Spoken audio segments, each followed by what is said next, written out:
Welcome everyone to the Friday afternoon webinar with Debbie McRae.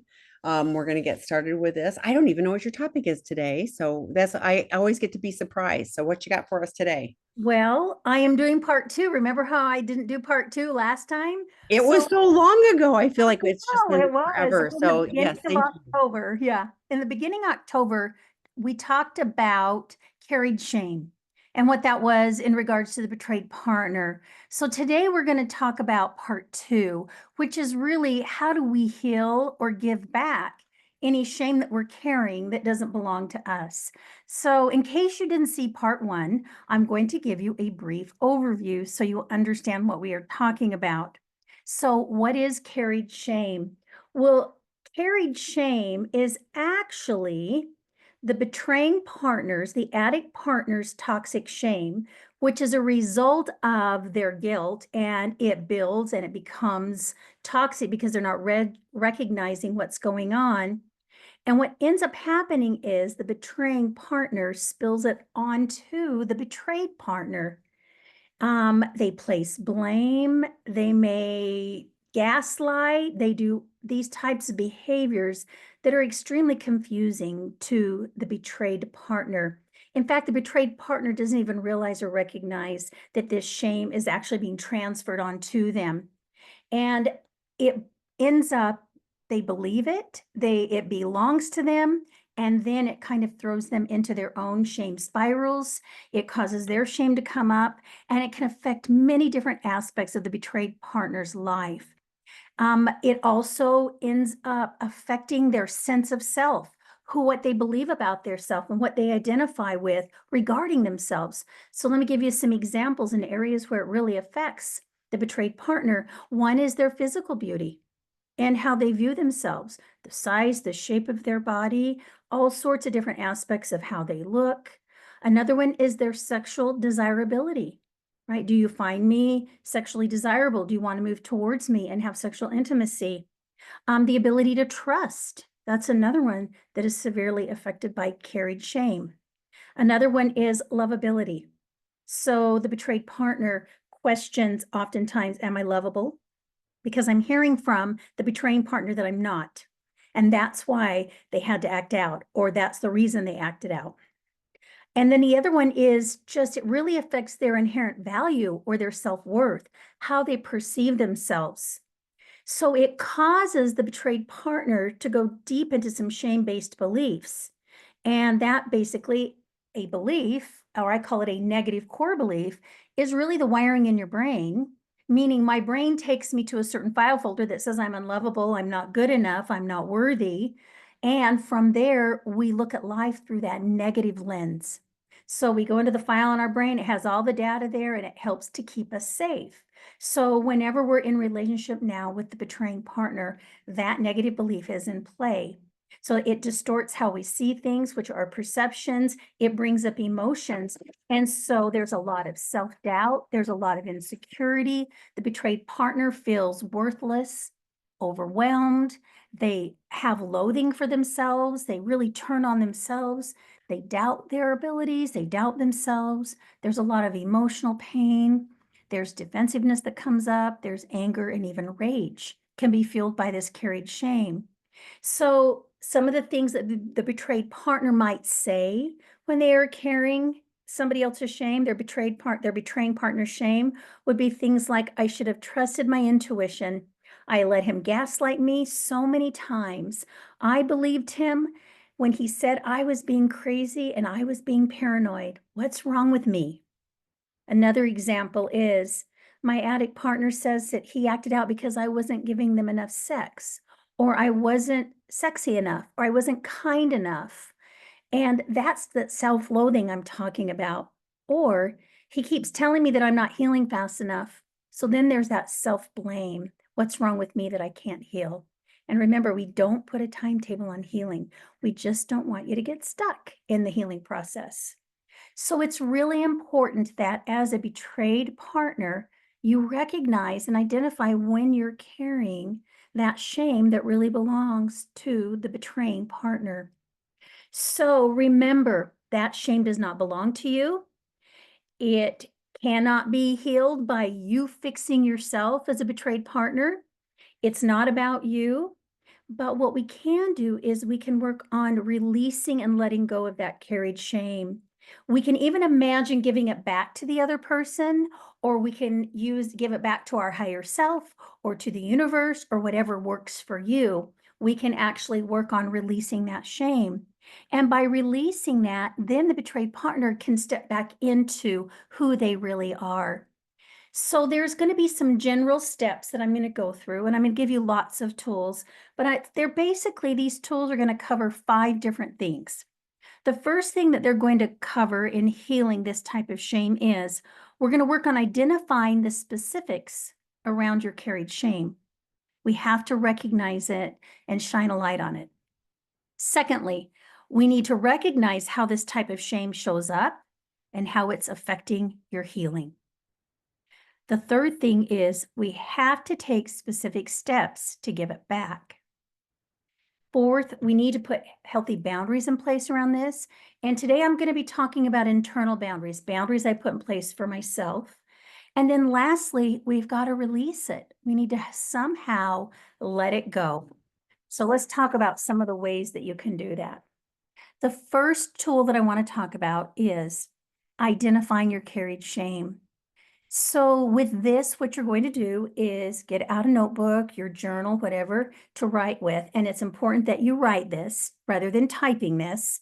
And what you're going to do is you're going to list the ways you are carrying shame, the shame of your betrayed partner. So this would be your self-perception that result from somebody else's, your betrayed partner's behaviors. So what they do, then it becomes for you a reflection of somehow you're bad. I'm unlovable. I'm not good enough. Okay. So you're going to use the words, I carry shame around. So those are going to be the first 4 words you use. And then you're going to list what that is. So I'm going to give you a couple of ideas. So you know what I'm talking about. So the first one might be, I carry shame around my spouse choosing to have sex with another woman by believing I am not good enough. I'm not good enough for my partner to remain faithful. Another one example is, I carry shame around believing what my betraying partner was telling me, for not listening to my intuition and believing them instead. I hear that one a lot. So as we identify the shame, then we can actually do something with it. We have to shine light on it. We have to recognize it. And if you're struggling with that, then my recommendation, if you can't make that list, then sit down with somebody who's also in recovery, who understands shame, or get in to see your therapist, or work with your group on it. I know that I specifically work on carried shame and on healing shame and shame-based beliefs in my groups. So find somebody who has knowledge about this that can assist you in this particular work. Then tool number 2, you're going to take that list, you're going to go back to that list, and with each of those specific things you've listed, off to the side, you're going to write how it has negatively impacted you. So I want you to recognize, here's the shame that I've been carrying around, here's how it impacts me. And then what I'd like you to do is read this list and the impact it's had on you to a trusted friend, to your therapist, in your group. That's a really great way to help you process through it, get feedback. We all can use empathy, and empathy helps us in understanding, right? And to recognize, that shame. When somebody gives us empathy, then the shame can go away. I also, lots of times, will have clients and group members do artwork around it. Okay, what's the impact that all this carried shame has had on me? Do some kind of a drawing, get out watercolors, get out pencils, get out, stickers, whatever it is, and do some type of artwork that represents the carried shame. And maybe even label what the specific carried shame is in your artwork. And then share this. You can share this with your support group, your therapist, and when the timing's right, you can share it even with the betraying partner. I think it's really, really important. There's something about the artwork that really helps you process some of those internal things that are going on. Then tool 3 is you've got to practice self-compassion. Self-compassion is the antidote to shame. it causes shame to go away. So the goal is that you've got to treat yourself with loving kindness and in a really supportive way. And for me, the way I found we can best support ourselves is with our internal dialogue. We have to shift and change it and get out of that negative self-talk and be kinder to ourselves. So my recommendation is if you're dealing with a lot of shame, then come up with your own self-compassion statement. Lots of times I'll have my groups, they actually have to write their own self-compassion statement and share it with the other group members. And then you memorize that. So when shame comes up, you can recognize it, you can tell it to leave, and then you move into your self-compassion statement. Lots of times I also like to do it with cross-body tapping. Sometimes I'll even go through the 3 steps that Kristen Neff talks about in self-compassion exercises, where you recognize it's a moment of suffering, and then you want to generalize it, right? We want to recognize that other people are experiencing the same types of shame I'm carrying. And then we also want to be kind to ourselves and give us a kind, loving message. Self-compassion can pull us out of shame very quickly if you make it an ongoing practice. Consistency will help you shift out of shame faster. Consistency in doing self-compassion work. So every time that carried shame comes up, you use your self-compassion statement. Tool number 4 is we want to practice mindfulness. And I like to do some somatic work with this. So I'm going to give you some ideas on what you might do. So this is a way that we can actually give shame back to the partner without saying a word. So it's about visualization. So a couple of ways I do that. One is I will have the client kind of scan their body from head to toe, and I will have them notice, where do you feel or see that shame in your body? And sometimes what we will do is then I might say to them, can you give it a color or a shape? Or, what do you imagine your shame looks like? And then I want them to get a real good sense of how their shame feels, even what their shame tells them. And then what we're going to do is we're going to imagine gathering up all that shame, and we're going to imagine either scooping it out and throwing it back to the other person, or we're going to imagine a magnetic light coming in and lifting the shame and sending it out to the center of the universe and transforming it into a beautiful star. But what we're doing is we're telling the body to let go of those feelings around shame. Because remember, shame, we feel it deeply in our body. Another way I like to do it is I love healing colored light visualization. And so with that, I talk my clients and my group members through an exercise where we picture, imagine a stream of beautiful healing colored light is slowly descending down towards the top of our head. We imagine it going in through a sensor at the top of our head, and then it flows through every cell in your body. So you just talk it through your head, your neck, your shoulders, down both arms, the tips of your fingers, your chest, your abdomen, your hips, your entire torso, having that light move through every cell and dissolving all the shame that you're feeling. We move it down the legs and out the feet. And then we imagine all the dissolved shame just leaving the body out the bottoms of your feet. It's a really great practice. And I see individuals who do this can really shift themselves quickly. And again, it's an ongoing practice. In fact, overall, no matter whether it's your own shame or carried shame, these tools I'm talking about are very effective.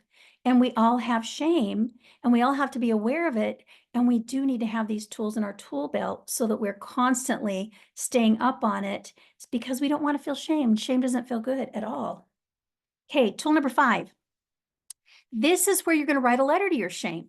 So what we do with this is we're externalizing the shame. We're getting it out of our body. We're putting it on paper. So we're going to write a letter to give the shame back. So with this, you want to be very intentional. You want to take time. So if it's a little bit triggering for you, then maybe just write for 5 or 10 minutes and then put it away. Make sure that you have the surroundings that feels comfortable and safe. And then what you're going to do is you're going to write this letter about the shame, giving it back to the other person or what the shame is. You're not going to read it to your betraying partner. Right now, you're just going to hold on to it. and you take that letter into session with your therapist where you read it out loud.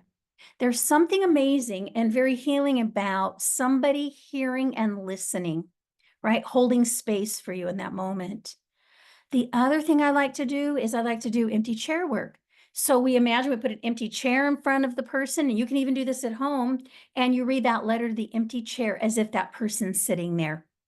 And then there's some work that we can do in session with that so that it feels like you've actually read the letter to the other individual. And remember, the purpose of this is to lift the burden of the shame that the betrayed partner is carrying. In essence, we're symbolically giving it back to the other individual. And it's really important to remember that putting words to shame reduces shame. So it's very, very important, and that's a very effective way to do it. Tool number 6 is to put some internal boundaries in place around your carried shame. So with this, I'm talking about internal boundaries. These are boundaries you're going to put in place for yourself. So I want you to stop shaming yourself by staying in your negative, critical, blaming self-talk. And I want you to get out of your shame-based beliefs. So one of the ways we do that is by recognizing that chatter, that monkey mind in your head that's criticizing you. And that's kind of your story that's associated with your shame. And you've got to recognize when you're in it. So you have to start to notice. Oftentimes, we all feel shame differently in our body. So you might notice where you feel shame in your body. For some people, it's their chest, their stomach, their head, their feet. It doesn't, everybody's different. But a lot of times with shame, we have a fight, flight, freeze response as well. So with shame, we go into anger, which is a fight response. We might go into a flee response where I have anxiety and I got to get out of there. Or we go into freeze, we shut down. So recognize, associate what do you do when you're in your shame, and then recognize that you've got to do your thought stopping. Maybe you've got to, the way I teach my clients is, the minute it comes up, if you're by yourself, you stay out loud, stop it. I'm not going to go there. That's not completely true. And then we move into a self-compassion statement to shift out of it. Sometimes we can challenge it too. But for today, simplicity, I love going into the self-compassion statement. And if it's really bad, tap the sides of your head and say, stop it, stop it, stop it, stop it, stop it, stop it, stop it, stop it, 7 to 10 times, right? That's not where I'm going to go. I'm going to step out of that thinking. It's not true. And here's where I'm going. Do a healthy distraction. It might be journaling. It might be journaling 3 good things about yourself or gratitude points you have about yourself. Even gratitude points you have about your life. Gratitude is a great way to shift out of negative emotions. So it's very important. Now, if you have a negative belief that's really deep, like the I'm not good enough, I'm broken, then my recommendation is get in and do some therapy work on that. Work on healing that wiring in your brain, because typically it's associated with your betrayal trauma and aspects of it. It could even be associated and connected to betrayal that you've had earlier in life, or traumatic, overwhelming experiences when you were younger. So healing that is a very important aspect of your recovery as well. Okay, tool 7. Speak up about your shame. Like I said earlier, put a voice to your shame, because shame thrives in secrecy. So you might want to take your shame letter and read it out loud to your support group. I recently had everybody in my group come in and they had to share a secret shame. And they had to read it out loud to everybody in the group, something they never told anybody else. And I may have shared this in the last webinar I did on this.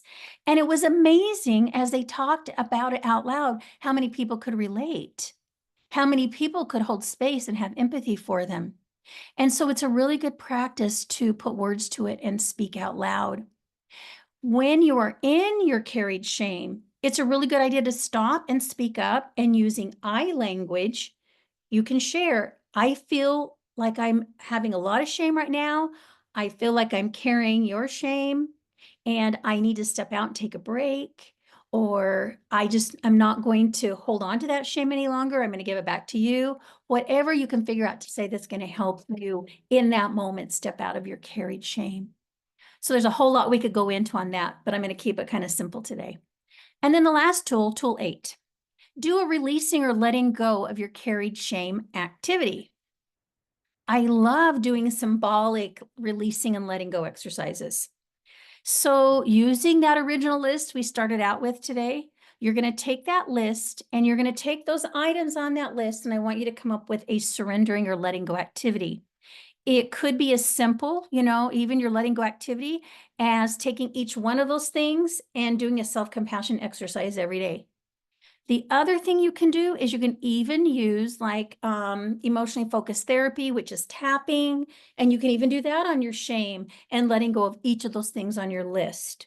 I also like doing things like taking all those things on your list and putting each one on a separate sheet of paper, and then going out and do a ceremonial burning of all the slips, releasing it and letting it go.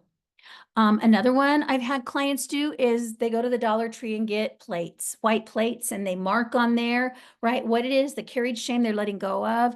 They'll put out a sheet, they'll go outside, they'll put on safety goggles, and they'll smash it, right, with a hammer. And then they gather it all up and they throw it into the trash.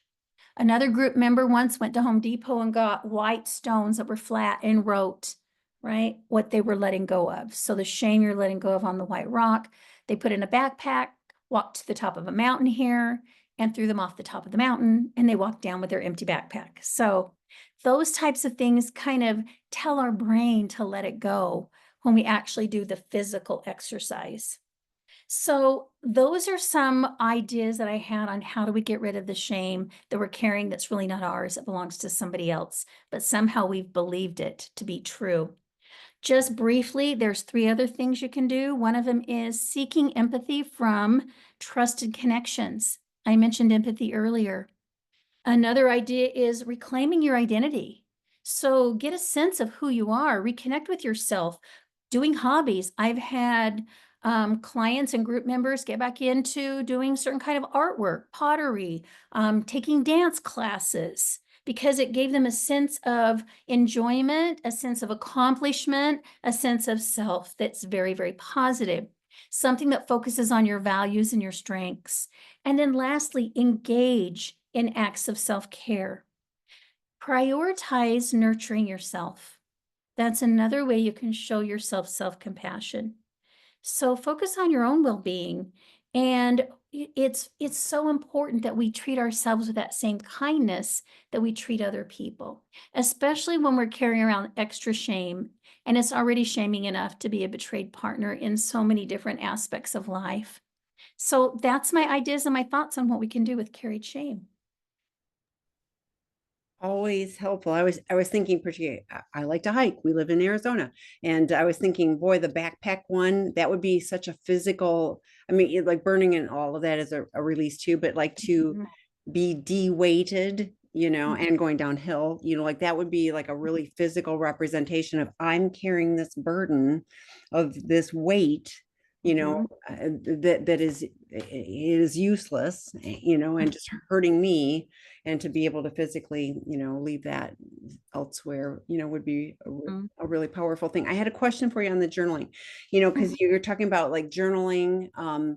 about the like, write not type list ways you're carrying shame. And Mhm. I'm wondering, like, would it be, is this something that you would recommend doing when you're not like feeling it, or is it like, does it not Mhm. matter? Like if I'm really in a shame thing, would it be really good to journal about it then, or is it like more I should be more intentional about thinking about it? Any comments on that? I do. I think that we can do it both ways. One would be Okay. if I'm in the middle of it, I would probably journal and almost do more of a dumping or an Okay. awareness dump. Here's what's happening in the moment. Here's what I'm feeling and thinking. And here's, what I'm hearing. I would probably do that. So I had awareness around in the moment. Here's what's going on internally for me, right? Hmm. It might be what you're hearing the betraying partner say. It might be what you believe about that regarding yourself. So you have that awareness. Then you can take it back later on when you're intentionally going through and writing your list and use that data and that information. And the reason we journal, and I know some people are so used to typing on their phone, but the reason we journal is because when I'm journaling, I'm slowing it down. And so when I slowed down and I'm writing pen to paper, I'm connecting to prefrontal. I'm also causing my kind of that calmer part of my brain kicks in, and also left and right brain can communicate a little better when we do it that way. So that's why when you hear journaling, journaling, journaling, and I know I've got clients who hate to journal, but it is like doing your own therapy.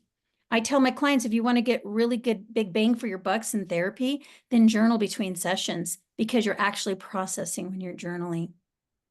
I think I've heard this before too, where art, because like that can be a similar thing where you're processing through and whatever you're coloring or you're doing whatever. If you're being artistic, you're still getting it out, and however it's coming out, you're in a different space than if you're, like you said, typing, on a screen. Thoughts on that? Uh-huh. Okay. Yeah. So Yeah. do art and journal or both. They're one Yeah. of the others. Yeah. Yeah, it's the same thing. There's something about it. Recently, I had my group. We were doing grief and loss, and they had to do that grief and loss project. And everybody came back saying, I don't know what it was, but as I was putting together my project, which was art related, right? They said it was like I was processing in the moment, Oh, but in a wow. really positive way, because Oh, I had to wow. think about it and how I wanted to represent it. And yeah, there were times it was hard, but when they finished, they looked back at this completed project and they felt such pride about it. And then they shared it with the group and got so much empathy back and feedback and support that it's such a great way, right, to process things like grief and loss and shame, those really hard emotions. This is a reiteration on why being in a group is really a great opportunity, because like this is the stuff you can't get to if you're trying to do this on your own. I was Mhm, thinking too, when you started talking about this, is like, where do you feel shame? And I thought, boy, that's its own project, because like mhm, like being aware enough to identify I'm feeling something, and being very intentional about, identifying that, again, probably journaling about it in the moment of like, if I'm really mhm, feeling something, where is it, where am I getting stuck, and we have seen, people that are stuck mhm, here and, have upset stomachs and, whatever it is, mhm, there's so many different things. So mhm, okay, we have a question. So we'll go to the question, which is, oh, I am ashamed that I married him and brought him into my family. I haven't spoken too much of my extended family because of my shame. I got an impaired I got an impaired charge, which I'm ashamed of. Should I reach out to these family members? I'm afraid that they are going to judge me or hang up on me. I hear so much shame. Thank you for mhm. bringing this to us. Yeah. Thank you for sharing that with us. Mhm. Um, this is a hard one. And I think that you probably need to do a little work prior to reaching out, especially if they have a tendency to judge or even hang up on you. That might not be the best thing for you at this point where you're at in your healing. That might be something down the road when you feel stronger that you reach out to them. Um, I think for you right now, it would be to do some of the work I talked about and kind of really identifying your own shame. Like, what is your shame saying to you, right? Or what are all the specific things you're ashamed about? Take an inventory on that. And then can you find somebody who is empathetic, somebody you can turn to, a supported, trusted friend, maybe get into a 12-step group where you find people you connect with, and even get a sponsor, because I think a sponsor could help you work through some of your shame as well. So my recommendation is kind of understand your shame a little more, maybe the specific things, determine who is safe, who can I go to kind of practice sharing my shame, getting empathy back. And then with your family, from there, maybe you can determine, can I share some of what's going on in my life? Because we don't have to share everything with everybody. It's like Brene Brown says, people have to earn the right to our vulnerability, and they have to earn the right to be, someone we trust with those things that are really important and close to us. So if your family, they're not trustworthy, they're not safe at this point, I would say get stronger, work on identifying your shame, share with other people because you're practicing, and then kind of whittle down, okay, what do I need them to know? Do I just need to say, hey, I'm dealing with some hard things and I just need a lot of support this way, right? I just need you to call and check on me. Occasionally just check in, or can we go to lunch once a month? Maybe that's where you start. But it's really hard when you go in and people judge you. It'll take you into a shame spiral so fast, and you'll be back in your stories that I talked about. And remember, our stories that we're in, a lot of times we're not aware of them, and then our stories take us into really, really awful emotions that we feel in our body. Excuse me, we feel it in our body, and then that moves us into take action. And typically we're in fight, flight, and freeze. So the behaviors we go into are not the healthiest. So that would be my recommendation. Any other ideas, Tammy? Well, you're the queen of boundaries. I'm going to ask you to do an example for this because Yeah. it's like, okay, if I need you to, to just be supportive of me and take me to, Mhm. or go with me to lunch, whatever, but somebody is not able to. How can I say that, this is what I'm looking for, and hold the space so that if they're not able to do that, if they're going, well, you shouldn't have married him, or how did you do this to the family? I mean, like whatever. If they start doing that, how Mhm. can I hold a safe boundary and hold and hang on to myself and not go, oh, this is exactly what I was worried about, worse than I thought of, and go right Yeah. back into my shame spiral. Yeah. So that's where that internal strength comes in. Because if somebody starts to, let's say you do go to lunch with them, let's go there. I need to go to lunch with you. I'm struggling a lot. It's been difficult in my marriage. Can we just go to lunch? And then let's say they get into the nitty gritty with you. That's what I'm hearing you say. And then they go into shaming you. You should never have married him. What's wrong with you? You're broken yourself. So when we have that internal strength, that sense of self, the minute they start in on that, we can simply put a hand up and say, I need you to stop right there, right? That's an area I'm not willing to go. That's my life. I'm trying to figure it out, and I need you to have faith and trust in me that I will be able to do that, right? And then if you're very courageous, you say, what I am willing to talk about is, and then you list the things you're willing to talk about. And that does take a lot of courage to do that. But even when people start to shame us, we have every right in the world. And I just tell my clients, sometimes putting a hand up, right, and going, I need you to stop. And you can do it very calmly, very quietly. And then the more that you stay in control, so I tell my clients go low and slow. So kind of lower the pitch of your voice a little bit, maybe the volume, and then talk a little slower. People have a tendency to just pay attention when you do that. And what I like about that particular approach is, remember, I told them what they can't do, but I also gave them what they can do with me. And so that's very helpful too. Is that what you were looking for? Is that Yeah, kind of? yeah, because I mean, this is complicated stuff, and It is. and my concern is that what I'm hearing in this is like I have all of this shame, and if I go tell these people, they are not going to be safe, but Yeah. they're also family, and so it is Mhm. finding, and unfortunately we do hear people that have gone to, like, this is a classic scenario I hear regularly. A betrayed partner goes to his, I'm using genders, she goes to his parents and tells what Mhm. they've been doing. And guess what?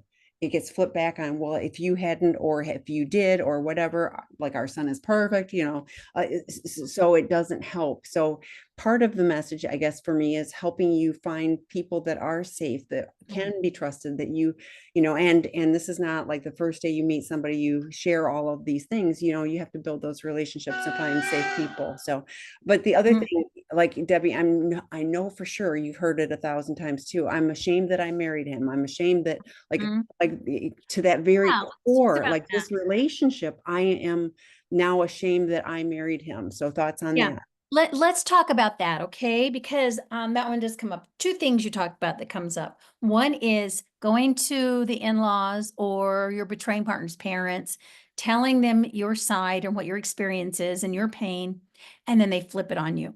I do see this happen a lot. And what I would say with that is our shame is going to tell us to keep going back to convince them to see us in a good light. My shame tells me I don't want them to perceive me as being a bad person because I didn't cause this addiction. I was not the responsible party for their out of control sexual behaviors, right? Or their infidelity. And so that's what our shame wants us to do. So if we can recognize that, and it's probably your partner's parents' shame that causes them to flip it around. It can't possibly be about their child that they raised. Their child is good Or that they did anything wrong and with that their they did child. anything wrong in their parenting. So it's easy to make the betrayed partner the problem. So as the betrayed partner, you have choices to make. And again, I'm going to go back to boundaries because boundaries are what keep us safe. We have to have boundaries in our healing. So in that case, it might be that you take a break from associating with, you know, those your in-laws or your partner's parents because they're not safe. They are judgmental. And so what does that do to you when you're around them? That's very, very difficult to do that. Um, there's a great book by Nedra Glover Tawwab. It's called Drama Free. Love that book. She has written some books on boundaries, and that's really talking about family members, right? That we have to put strong boundaries in place with, and sometimes we do have to take breaks or go no contact. So again, there's that we have to consider. The other one, I'm ashamed that I married him. That one comes up a lot. And this is where self-compassion is so important. Um, in Rob Weiss's and Kim Buck's book, Practicing Codependence, there's an exercise and it's called the Shame Prevention Plan. And I do like the Shame Prevention Plan in there because it really helps you to take a critical thought like, I'm ashamed I married him, and then to kind of list all the beliefs you have about that, right? All the critical thoughts, rather, that you have about that. Okay. So you write all the critical thoughts about, gosh, I shouldn't have married him. I'm so ashamed. It was the worst decision of my life, right? All those critical thoughts. Then you go back with each of those critical thoughts and you shift them with self-compassion to a compassionate thought. And so what that would look like in the case of I'm ashamed I married him, it might be, when I chose to marry him, I married him with the best of intentions and I didn't have all the knowledge. So I did the best I knew how to do at that time, right? Or I married him because at that point in time, it seemed like we would make good partners together. We had the same goals. So those are the kinds of things that can help you kind of go back and pull you out of the shame around marrying somebody who ends up with an addiction or out of control sexual behaviors. It's hard. Shame It work is is. hard. I'm not going to lie. It's hard. And it's like I tell people, when I worked on my shame during my betrayal and even post betrayal, it was like peeling off layers because, shame kind of it like Brene Brown calls it, it's like a web, right? It's just in all aspects of our life. And so a lot of my post betrayal work was on healing that I'm not good enough piece. We would love more questions, but here's another one I hear often that, I'm ashamed that I was duped, I'm ashamed. And you mentioned it earlier that I didn't trust my intuition. Like those type of shame messages seem to come up a Mm-hmm. lot, with, um, Yeah. and I think that is going back to, so first of all, we addicts are really, really, really good at manipulating and gaslighting and all of those things. Mhm. So this is not just that you missed it. This is that we were intentional in making sure you didn't see it. Like, no, look Mhm. over here, so it's way more complicated, and Mhm. of course, addicts or other people like family members that we were just talking about, would rather make it all about, this is all your fault. It's all your problem, Mhm. and it isn't, for partners, it really is nothing you did or did do cause this.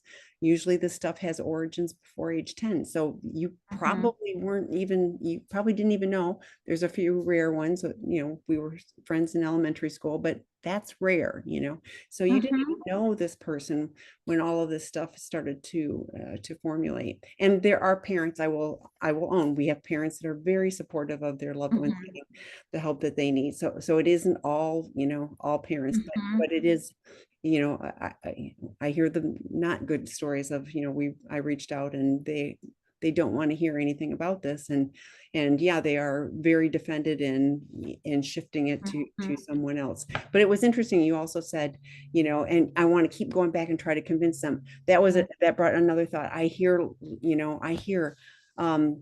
what are people going to think, like all of our friends, or he's telling, whatever, he's spinning his own version of the stories, and what are people going to think about me, and my comment is, people that really know partners, like if they really know you, if they're trusted people for you, then hopefully they're seeing beyond those lies. So, but it's really like that would be another grief and loss thing of like, not only is this marriage not a relationship, not what we hope Mhm. for, but now like my friend situation is all Mhm. combusting too.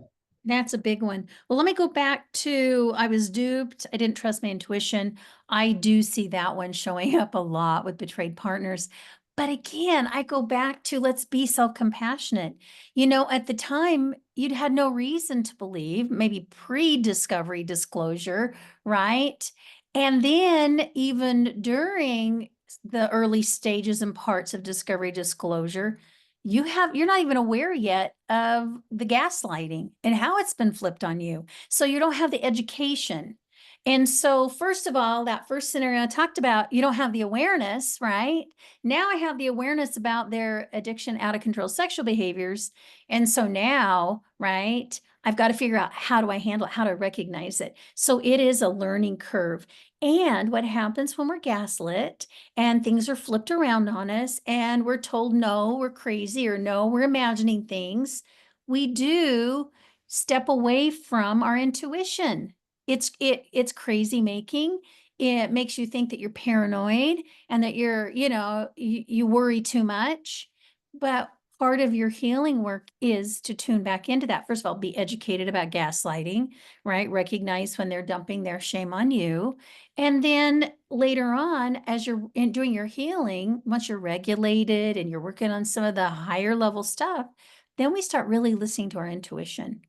And when our intuition tells us something, then we can speak up and say, you know what, I hear what you're saying. However, my intuition is telling me that this, and this is going on. And at this point, I'm going to go with my intuition. Right. And then you might have to set a boundary. Um, the other one, what are people going to think? I think about the only thing you can do with that is, again, choose those that you share your situation with very wisely. Has to be people you can trust.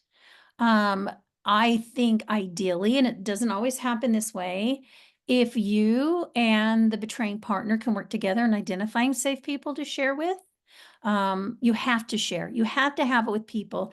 And I'm going to tell you a good percentage of the time when betrayed partners go and share with somebody, come to find out they have similar experiences or they can relate to it.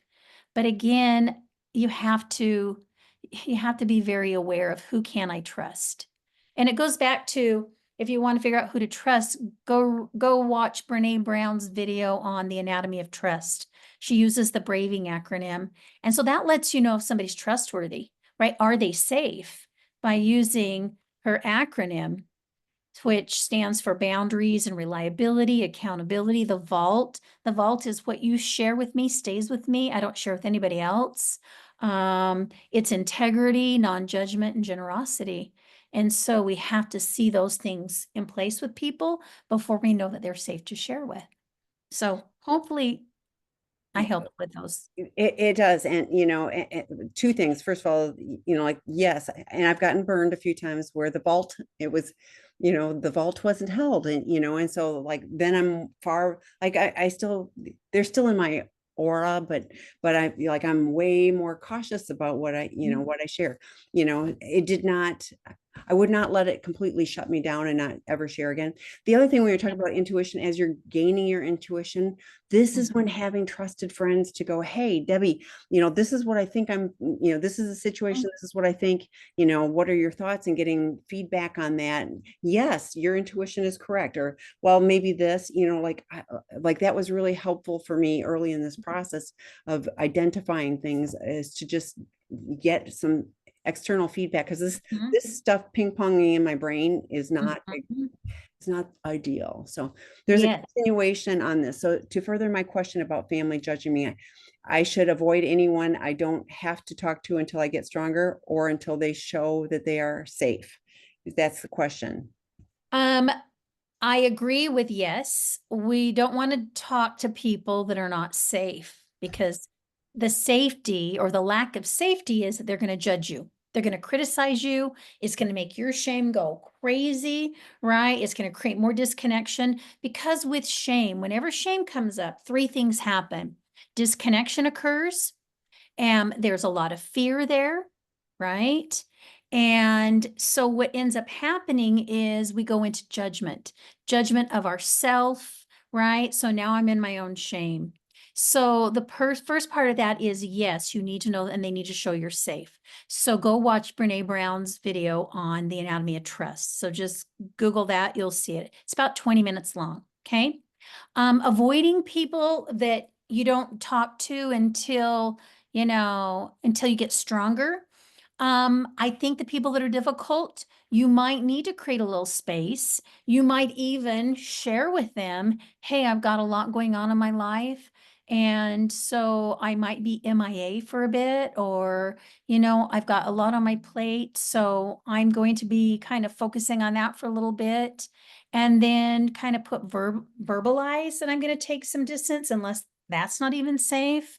It's like I tell my clients, when we set a boundary that, I'm going to step away from that relationship, and then they step away and they go, that's my boundary. And I say, no, it's not a boundary, because you didn't verbalize that boundary to the other person. It involves somebody else. So you need to put words to it. So how could you put words to that with your family that says, I'm going through a lot in my marriage right now. I'm focusing on that. So I'm going to be spending time working on that. So, I'm not going to be able to reach out like I have in the past. So I may not even answer the phone when you call. Just please know that when I have the ability to reach back out again, I will do it. Something like that. So yes, you want to get strong, right? I don't want you to go into family and go into judgment and, accusations and all of that when you're in a very vulnerable place, especially if it's early in your recovery. And find those people that you can talk to. That would be, like I said, find people that have empathy for you and can help you. So find good support. So I'm going to put a little plug in. We started a betrayed partner work group on November 12th. And I've already added people to that group. So that is an online 90 minutes per week. And we talk about healthy boundaries and communication and all of those things. And there's an opportunity for those that wish to connect with other people. So if you would like to, I have to manually add someone if they've missed one session, but we often have people miss one session. So that's not a big deal. But you can email me, Tammy, TAMI at seekingintegrity.com, if you would be interested in that information. We'll start another group, but it probably won't start until after the first of the year. So, but that would be a safe place and help you get some foundational components. And I say that for everyone who's, particularly those new on this journey, man, having those tools early on really does help. Okay. As an addict in good recovery, how do I help her regain her self-confidence, self-worth? Can I ask her to give me her carried shame back to me? So before you answer this, I'm going to we talk a lot about shame for the addicts, like a shame spiral for an addict is not good either. So shame is like that was the only thing I was going, like, I don't know if just giving it back, like I like getting rid of it, like in our brokenness, this is what, this is what happened. So I just wanted to caveat that before you share. Yeah. Yeah. And I think with a lot of my exercises, it wasn't about going back and dumping it back on the partner. Right. But when he's saying, or I'm saying but yeah. when addicts going, like, give it back to me, like So thoughts on how to do that. Okay, I'm going to read between the lines here. First of all, number one, I love the question. I do That too. shows me that you are trying to gain empathy and that you're doing recovery work, to be aware of that and wanting to help support your partner in her healing or his healing. Um, so what you might want to do, and one of my suggestions is have her kind of maybe even identify that carried shame, right? Maybe that's something that you can educate her on and ask that she do. She can watch this, my two-part, webinar, and then have her make a list or write that letter. I don't know if you guys are in couples therapy or if you would like to have somebody there that kind of helps you along the way. I can see her sharing that with you in a therapist's office. What I would like to do, and if I were to working with a couple on this, I'd probably have her write that letter about what shame she feels, but I would include in that letter maybe what she needs from you to help heal. So let's say the carried shame is maybe once you said to her that, well, this is an example that came in this last week, Okay. into my office, and it was, well, you know what? I no longer found you attractive. And so that's why I did what I did. I just haven't been attracted to you forever. And so if that was something we're trying to do repair on, and let's say she's got a lot of shame because that's what was said to me, then I would also want her to say, and here's what I need, right? I need you to understand this so that I can symbolically make you aware of it so that, I recognize that's about you.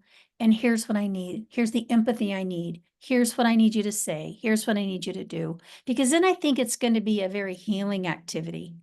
And so that's a thought as well. And that's a hard one because once something like that's been verbalized, like it's almost like I don't care how many times you tell me how attractive I am, how pretty I am, or whatever, I'm gonna go, but back there, wasn't that your truth, So, Mhm, so mhm. that's a toughie, so Comes up all the time in my groups, all the time. wow, really? Statements, that were said to them that they have a lot of shame around. I've been working with a group right now. We're working on the effects of betrayal trauma on how we view our bodies, ourselves, our sexuality, and it's just been amazing the messaging that the betrayed partners have had that we're working on letting go of and embracing like who we really are. And remember, a betrayed partner is very vulnerable. Um, and even if there's distress in the marriage and they can't figure out what's going on and they just suspect something's happening, they're in a very vulnerable state. And then when they receive criticism, it hits very, very deep. So the other thing for you, and to go back to the question, is maybe you even as an addict can identify what is the shame that I projected out onto my partner. And then that way you're doing the work, she's not doing the work. And check in with her and see, this is what I feel I've done regarding taking my shame and putting it on you, and you've been carrying it. And check in and see if that's the truth. So I think that's even a better place to start so that you're doing the work, not so much she's doing the work in the beginning. But then maybe that will help her identify, are there any other areas where she feels like she's carried it? And like you said though too, like I appreciate that you're here and you're asking these questions.